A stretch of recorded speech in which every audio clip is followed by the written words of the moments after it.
মাগুরার ৮ বছরের শিশু আসিয়া হত্যা ও ধর্ষণ মামলায় আজ হাইকোর্টের রায় হওয়ার কথা থাকলে আগামী ৩১ আগস্ট তারিখ নির্ধারণ করেছেন আদালত। এ নিয়ে বিস্তারিত জানাতে সরাসরি যোগ দিচ্ছেন সহকর্মী জুনায়েদ আল হাবিব। জুনায়েদ, কখন আপিলের রায় হতে পারে জানাবেন?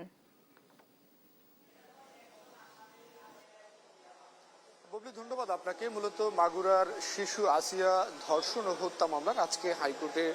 ডেথ রেফারেন্স এবং আপিলের শুনানি শেষে আজকে রায় হওয়ার কথা ছিল, যদিও রাষ্ট্রপক্ষের আবেদনের প্রেক্ষিতে সেটি পিছিয়ে আগামী ৩১ আগস্ট অর্থাৎ আগামী সোমবার এই রায়ের জন্য দিনটি নির্ধারণ করেছেন উচ্চ আদালতের বিশেষ বেঞ্চ বিচারপতি বিশ্বদেব চক্রবর্তী এবং বিচারপতি রাশেদুজ্জামান রাজার সমন্বয় হাইকোর্টের যে নারী ও শিশু নির্যাতন দমনের মামলাগুলো দ্রুত নিষ্পত্তির লক্ষ্যে যে বিশেষ বেঞ্চটি গঠন করা হয়েছে, সেই বেঞ্চের এই দুজন বিচারক আজকে রাষ্ট্রপক্ষের আবেদনের প্রেক্ষিতে মূলত রায়ের দিনটি পিছিয়ে দিয়েছেন। তো ঘটনাটি যদি আপনাদেরকে জানিয়ে রাখি, গত বছরের ৫ মার্চ মাগুরার শিশু আসিয়া তার বোনের বাসায় বেড়াতে গিয়েছিলেন এবং সেখানে গিয়েই তিনি পাশবিক নির্যাতন এবং হত্যা ঘটনার শিকার হন এবং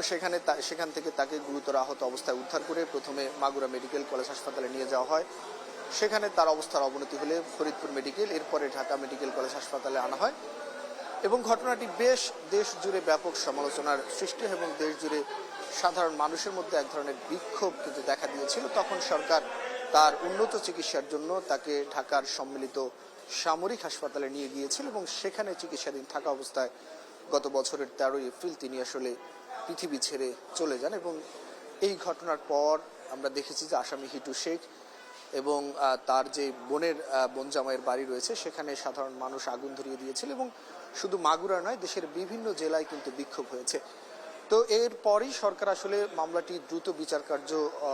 শেষ করার জন্য উদ্যোগ গ্রহণ করে এবং আমরা দেখি যে অভিযোগ গঠনের পর মাত্র 13 কার্য দিবসের মধ্যে এই মামলার রায় ঘোষণা করেন মাগুরার বিশেষ ট্রাইব্যুনাল এবং সেখানে 4 জন আসামি ছিলেন। তার মধ্যে তার বোনের শ্বশুর যিনি ছিলেন হিটু শেখ, তাকে আসলে মৃত্যুদণ্ড দিয়েছেন আদালত এবং বাকি যে 3 জন আসামি ছিলেন তাদেরকে খালাস দেওয়া হয়েছে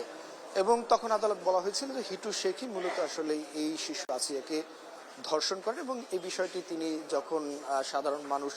বা আশপাশের লোকজন জেনে যেতে পারে এমন ধারণা থেকে আসলে তাকে শ্বাসরোধে হত্যা করার চেষ্টা করা হয়, তখন তার বোন বিষয়টি আসলে জানতে পারে, বুঝতে পারে যে তার বোন ঘরের বাইরে আসলে আত্মচিৎকার করছেন এবং তখন তিনি আসলে আশপাশের মানুষকে জড়ো করলে শিশু আসিয়াকে উদ্ধার করা হয়। তো এই মামলাটির নিম্ন আদালতের রায়ের পর উচ্চ আদালতে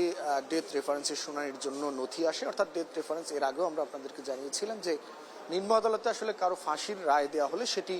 কার্যকর করার জন্য অথবা সেটি অনুমোদনের জন্য উচ্চ আদালতের অনুমোদন লাগে এবং সেটিকেই আসলে মূলত ডেথ রেফারেন্স বলা হয় এবং সেই ডেথ রেফারেন্সটি আসে গত বছরের 29 মে এবং এই ডেথ রেফারেন্স আসার পরে পেপার বুক তৈরি সহ বেশ কিছু আইনি প্রক্রিয়া রয়েছে এবং সেই আইনি প্রক্রিয়া শেষে চলতি মাসে মূলত 11 আগস্ট এই মামলাটি শুনানির জন্য কার্যতালিকায় আসে এবং সেদিন থেকেই শুনানি শুরু হয় এবং সেই শুনানিটি শেষ হয় গতকাল, অর্থাৎ 24 আগস্ট শুনানি শেষ হয়। দীর্ঘ প্রায় 14 কার্য দিবস মূলত এই মামলার শুনানিটি হয়েছে এবং এই মামলায় হিটু শেখের পক্ষে কোনো আইনজীবী আসলে দাঁড়াননি, হিটু শেখ কোনো আইনজীবী দেননি। স্টেট ডিফেন্স একজন নিয়োগ দেওয়া হয়েছে এবং তিনি মামলাটি আসলে আসামি পক্ষের হয়ে লড়েছেন এবং রাষ্ট্রপক্ষ থেকে অ্যাটর্নি কার্যালয় থেকে একটি বিশেষ টিম গঠন করে দেওয়া হয়েছিল এবং তারা আসলে এই মামলায় হিটু শেখের সর্বোচ্চ শাস্তি দাবি করে আসছেন এবং আজকেও আসলে রাষ্ট্রপক্ষ থেকে যা বলা হয়েছে যে এই মামলায় তারা আশা করছেন যে যেই সাক্ষী এবং তথ্য প্রমাণ তারা আদালতে উপস্থাপন করেছেন তার ভিত্তিতে আসামি হিটু শেখের যে মৃত্যুদণ্ড সেটি উচ্চ আদালতে বহাল থাকবে। তো আগামী সোমবার অর্থাৎ 31 আগস্ট এই রায় ঘোষণা হওয়ার পর এরপরে আসামি পক্ষের আরও একটি সুযোগ থাকবে, তারা আসলে আপিল, শুধু আসামি পক্ষ নয়, এখানে বাদী পক্ষ যদি রায়ে অসন্তোষ হন তাহলে তাদের আরেকটি সুযোগ থাকবে আপিল করার এবং সেখানেও একইভাবে মামলার দীর্ঘদিন শুনানি অনুষ্ঠিত হবে যেখানে আসামি পক্ষ এবং রাষ্ট্রপক্ষ তাদের যুক্তিতর্ক উপস্থাপন করবেন এবং সেই যুক্তিতর্ক শেষে আপিল বিভাগের পক্ষ থেকে চূড়ান্ত একটি রায় ঘোষণা করা হবে এবং সেই রায়ে যদি হিটু শেখের মৃত্যুদণ্ড বহাল থাকে তাহলে তিনি আরও একটি সুযোগ পাবেন আইনি প্রক্রিয়ায়, সেটি হচ্ছে রিভিউ পিটিশন, অর্থাৎ তিনি তার এই মামলাটি তার এই মৃত্যুদণ্ডটি খারিজের জন্য তিনি আরেকটি সুযোগ পাবেন। সেখানে তিনি যদি সেখানেও তার রায় বহাল থাকে তাহলে তিনি তার সবশেষ রায় কার্যকরের আগে যে সুযোগটি পেয়ে থাকেন রাষ্ট্রপতির কাছে প্রাণ ভিক্ষার আবেদন, এবং সেই আবেদনের পরই সেই আবেদনটি নিষ্পত্তি হওয়ার পরই মূলত এই রায়টি কার্যকর করার জন্য উদ্যোগ গ্রহণ করবে কারা কর্তৃপক্ষ। অর্থাৎ আরো বেশ কিছু আইনি প্রক্রিয়া আসলে রয়ে গেছে এই রায়ের। তো আজকে যেহেতু রায় হচ্ছে না, তো আজকে হয়তো এই মামলার সর্বশেষ কোনো আপডেট আমরা আপনাদেরকে জানাতে পারবো না। আগামী